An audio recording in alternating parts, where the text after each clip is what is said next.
Thank you, Alex. Just to kind of rewind to the interactive story thing that we're doing today. Has anybody signed up to that? And are you getting the text through? Yeah, they're coming through. Good. Sorry, just checking. Because it is the kind of thing where anything could go wrong, really, and probably most likely will do. So, yes, I've never used one of these clippers before. So I'm going to sort of break from the showcase and talk a little bit about the context of these new types of storytelling and transmedia and Geo Storyworlds. Some of you will kind of understand this stuff pretty well already, some of you may not. So I'm going to talk about the context of these types of stories and where we're at with that sort of thing, and then I'm going to talk about how I and my company create and distribute stories to modern audiences, and also sort of put out there what I think is going to happen in the next few years. So let's get the clicker going. Obviously, the event's called Geo Storyworlds, and as far as I'm aware, it's not a kind of popular term, but I think, we all live in a world full of stories, people and places, and new technology, the technology that we're experiencing now, allows us to explore that world, the real world or a fictionalized version of that world, in much greater detail and make much richer experiences that may be stories or they might be something else, And in terms of the work that we're doing on location, it's a very strange system to try and get stories going through. I mean, we can post stories to it, but one of the things you would have seen on the video is the future is to actually try and link these stories together. And there's a thing with stories being like journeys, only they're different because on a journey you really want to get to the end, and whereas with a story, it is the journey, it's the experience, that's where the magic is, and that's where the compelling nature of these sorts of things are. So that's worth bearing in mind. And as we develop on location further, there are different applications that we see for that, whether it be kind of as a news aggregator or as a way of putting user-generated content out there. But again, going back to this thing of journeys, one of the things that really interests me is how we put those story nodes together to create a story that is a journey, both kind of geographically and in the mind and narratively. So, most of you here are probably students, so, you're digital native or, near enough, you're on the scale of being digital native. I mean, a lot of the work that I do is kind of translating these new types of experiences to traditional companies, and that's a fair old task, I can tell you. But, I mean, one example, my daughter is very much into Moshi Monsters and CBBC website and all that sort of stuff. And a few years back, when 5 years ago when she was 3, she had an idea for a thing, and she used to play it all the time, and it was called Horsey Fun. And I asked her what it was, and she immediately kind of came back and said, Horsey Fun, it happens in a place called the Meadow of Luxury. So she kind of defined this area, and I said, what is it? And she said, well, it's a TV program, it's a game, it's a DVD, it's got a song. And she had kind of imagined, when she was storytelling, when she was kind of coming up with this story that she wanted to play, a whole world with a place and all of these kind of different types of interactive activity tied around stories. And I think it's to the kind of younger generation who are completely coming into this social digital world, it's really easy for them to kind of get involved with that sort of stuff and tell stories in that way. So Geo Stories I think, are part of a new wave of storytelling, and that storytelling is generally multi-platform and interactive, and it's not a new thing, but there's many more of these kind of stories that span different type of experiences, all tied together to make more than the sum of their parts. And the digital tools and digital networks form the glue that make those experiences really work. These kind of different, sometimes disparate elements come together. And this kind of genre of storytelling, although genre is probably the wrong word, is commonly known as transmedia or transmedia storytelling. It's also known as interactive, convergence, multi-platform, cross-media, multi-screen. But transmedia, I like the term transmedia, although there's kind of huge debate out there as to what this should be called and what format it should be, but it's much too early days really to know that, I think. But these stories are becoming tangible, and you see a lot of them that do encompass social, geo, mobile, games, live events, interactive stuff, recorded stuff, and it's really, you know, it's making spaces that are incredibly creative, and the business models are some way behind, but there are new business models coming around, and it is a really exciting form, if you like, and I think the audience definitely leads the way on this stuff because they are completely au fait with multiple platforms, different devices, different platforms, and obviously the social aspect as well. And I think business and business models are playing catch up with these type of experiences, this kind of new thing that we're kind of talking about today. My beginnings in this type of media were not about transmedia. I was very interested 15 years ago in how computer code would impact traditional media that was being digitized. So you had digital audio and video being messed up and remixed with code and you know, allowing users to take their own journey through stuff. So it was a kind of gamified film type of thing that I started making prototypes for 15 years ago, and it's been pretty much my obsession ever since. But along the way, obviously that was pre me going on the internet pretty much, and then the internet was like some kind of revelation.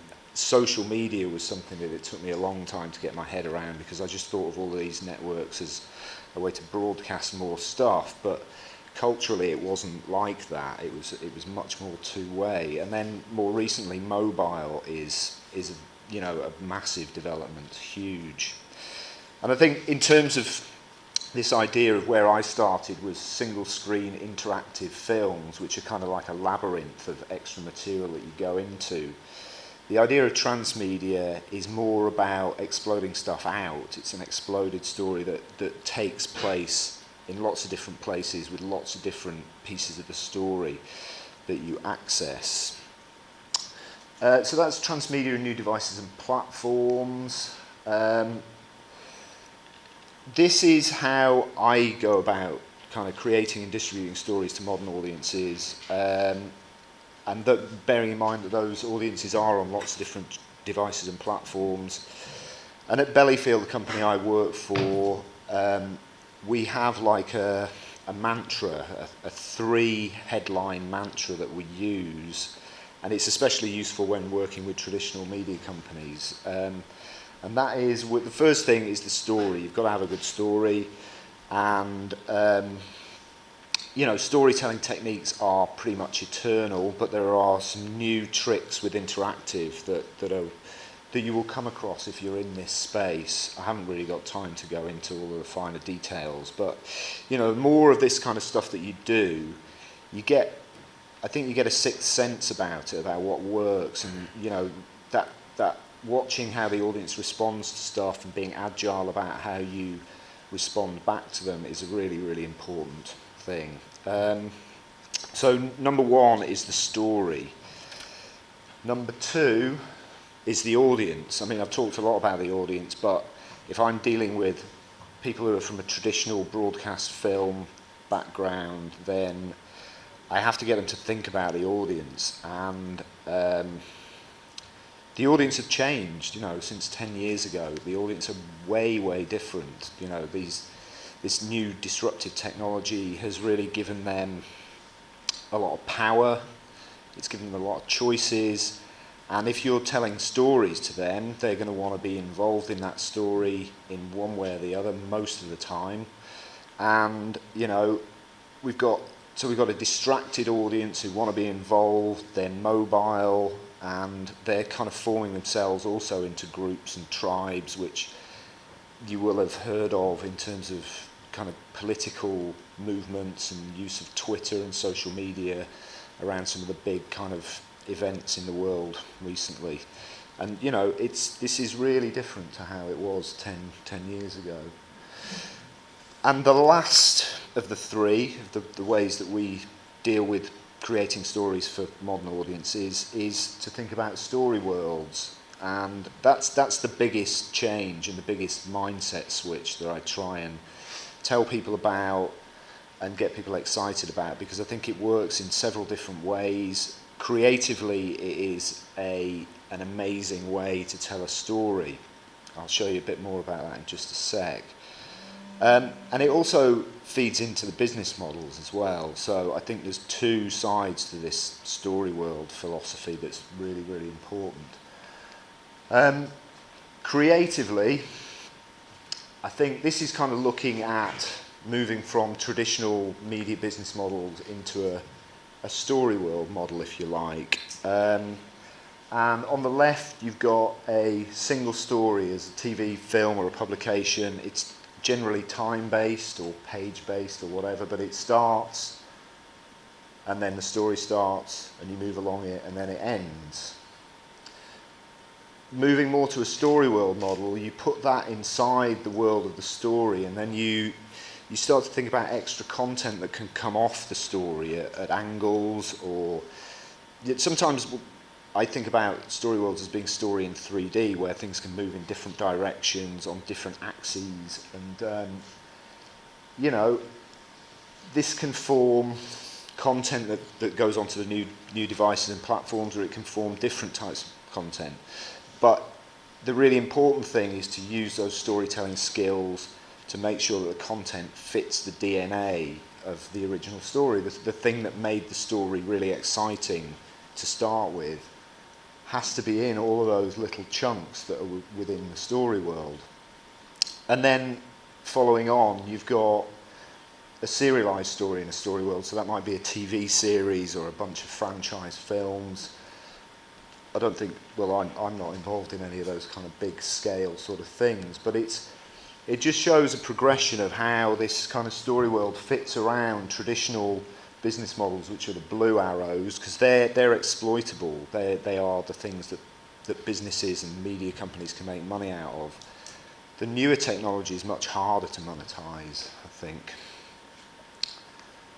So I'll go back to that. Some examples of kind of story world transmedia projects are Game of Thrones. That they did some transmedia campaigns that were live and digital and on tablets and stuff like that. And that they used that to kind of build the groundswell of the audience, the viewers, in anticipation of the next season. That upped. It was contributory to their next season gaining 75% more viewers than the previous one. There was a really famous transmedia campaign that was story world based that was called Why So Serious for one of the Batman films. I can't remember which one. That had 10 million signed up participants around the world. And Warner Brothers Media, being the kind of old school media company that they are, they never did anything with that 10 million list, and it just kind of vanished. I don't know, maybe somebody ran off with it, but to anybody who's involved with new media, to get a list of hot prospects who love the product, and there's 10 million of them, you would really work that list any way you could. Another one that was quite interesting as a case study was called #Killer a couple of years ago in the States. It was around a television show called Psych, and while that was running they had 86 million shares across social platforms. They had 400,000 unique players who were participating weekly for an average of 14 minutes, which is pretty significant in terms of new media. I'm just checking on the time. So those are a few examples. In terms of the business of story worlds and where this is all going, I mean, I think in 5 years' time we're just going to see loads more story world stories, media IP that is presented as a story world and worked as a story world, and it fits the way that the audience are, because the audience are on lots of different new devices and platforms and games consoles and mobile and tablets and on social, and you know, all of those little bits of extra story in that middle one could be on different platforms, and that leads to a newer type of monetization for all of these different channels. So it's a kind of blended approach to monetization. But I think, you know, in terms of the story worlds, what's really going to change is the whole nature of kind of broadcast, and I think it will be more about clubs and fan bases and communities of interest that can be free to play, like Moshi Monsters. You know, Moshi Monsters was huge. I mean, it still is huge, but you know, within a year of starting Moshi Monsters, they had 25 million kids around the world playing it, and they could play for free, or they could make micropayments to get extra points and do extra stuff. And you know, it was a huge success. Before that, it was Club Penguin. There's been some other ones since, but I think, you know, in 5 years' time, we'll see kind of more grown-up stories in that kind of world. And maybe it's a subscription model, maybe it's free with value adds, and it might be gamified. It's just heading in a really, really into an interesting place, I think. So to sum up, talked about Geo Storyworlds. Really interesting to kind of have these geographically placed interactions that are real world or fictional. You know, the big three for me is that thing of when you're telling stories to new audiences, you are thinking about the story, the audience, and you're thinking in a story world way. And that is the driving concept of where we're going, I think. If what I was talking about is of interest to you, then there's a lot more resources on our blog at Bellyfeel, and there's a free report about looking at this stuff from an audience perspective. And that's me pretty much done. So thanks for listening. I realise it's probably a lot of information. I'm going to hand over to Anna to talk about Bolton Story World, which is another project that we've worked on that's kind of linked through the technology also to On Location. So can we play the next video, please? And then Anna's going to come on and talk. Thanks very much.